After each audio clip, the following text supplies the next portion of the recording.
लिए बचत किए हुए पैसों को सही निर्णय के साथ सही अवसर और सही जगह पर निवेश करना पड़ता है।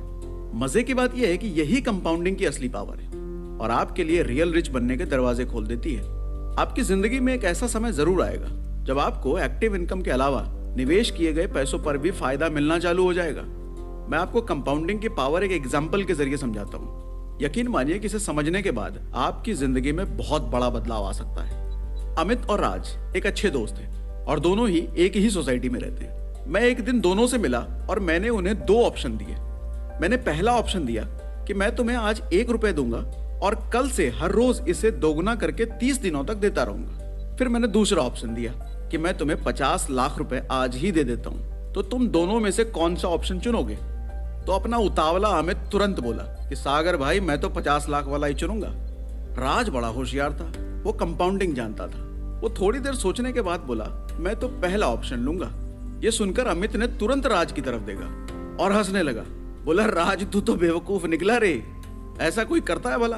कहाँ 1 रुपए रोज डबल करके और कहाँ 50 लाख, दोनों का कोई मुकाबला ही नहीं है। अब राज ने कहा, अमित भाई बात बिल्कुल सही है, दोनों का कोई मुकाबला नहीं है। अब राज ने मुस्कुराते हुए अमित को एक पेपर पर लिखकर कंपाउंडिंग की ताकत बताई। तो राज ने अमित को बताया कि अब देख भाई, मैं तुझे समझाता हूँ। 1 रुपए को हर रोज डबल करने के ऑप्शन को जरा समझते हैं। आज 1 रुपए, कल डबल करके 2 रुपए, अगले दिन डबल करके 4, अगले दिन 8, अगले दिन 16, ऐसे करते करते सिर्फ 15वें दिन ये 16,384 रुपए बनता है।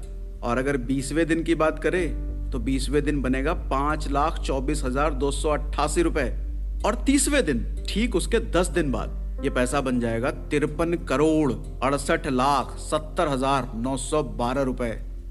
अब तो आप भी कंपाउंडिंग की ताकत को समझ ही गए होंगे।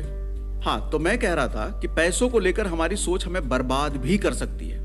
इसके लिए एक बार फिर से मैं उसी अमित और राज का जरा भविष्य आपको दिखाता हूं। तो आइए अब हम अमित और राज की इस कहानी से समझते हैं कि फेक रिच बर्बाद कैसे होते हैं। सबसे पहले अमित की कहानी बताता हूं। अमित को अपनी पहली जॉब 20,000 रुपए की मिलती है। अब जॉब लगी है तो कुछ तो अच्छा किया जाए। अमित को एक अच्छी बाइक खरीदने की बहुत समय से इच्छा थी। अमित ने पापा से डाउन पेमेंट लेकर 5,000 रुपए हर महीने की किस्त पर लोन करवा ली और एक बाइक ले ली। ये किस्त अमित को 5 साल तक देनी थी। अब बचे हुए 15,000 में हर महीने वो पूरा का पूरा 15,000 खर्च कर रहा था, जिसमें उसके फ्लैट का किराया 10,000 रुपए और खुद के खाने पीने के 5,000 रुपए शामिल थे। अमित की जिंदगी बढ़िया चल रही थी, लेकिन धीरे धीरे उसके नए दोस्त बने। उनके साथ घूमना फिरना, मल्टीप्लेक्स में फिल्में देखना और वीकली पार्टी करना। अब उसके लिए 20,000 की सैलरी में सब कुछ अच्छे से करना मुश्किल हो गया था। अब उसने सोचा कि इस कंपनी में ज्यादा सैलरी बढ़ेगी नहीं, तो जॉब ही बदल डालता हूँ। आगे बढ़ने से पहले हम इस स्थिति में उसकी आय और खर्चे का जरा आकलन यानी कि एनालिसिस कर लेते हैं। अब देखो, जरा मेरी बात ध्यान से समझना। अमित की महीने की सैलरी कितनी है? 20,000 रुपए। बाइक की EMI कितनी? 5,000 रुपए।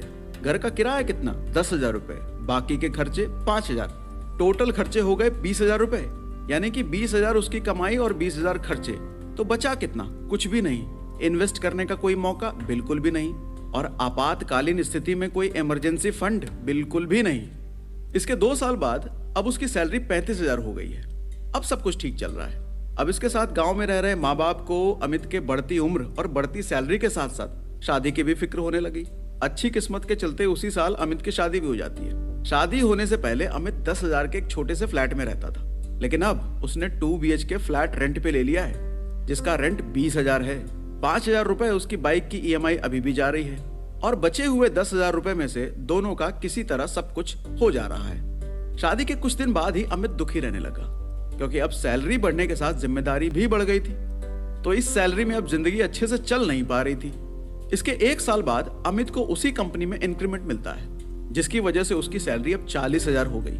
उसी साल बेटा भी हुआ है और बेटे की डिलीवरी में काफी खर्चा भी हो गया। अब अमित की कोई सेविंग तो थी ही नहीं, तो ये सभी खर्च उसने क्रेडिट कार्ड से किए और वो क्रेडिट कार्ड के बिल को EMI में करवाकर 5,000 हर महीने अब भरने लगा। यानी कि जो सैलरी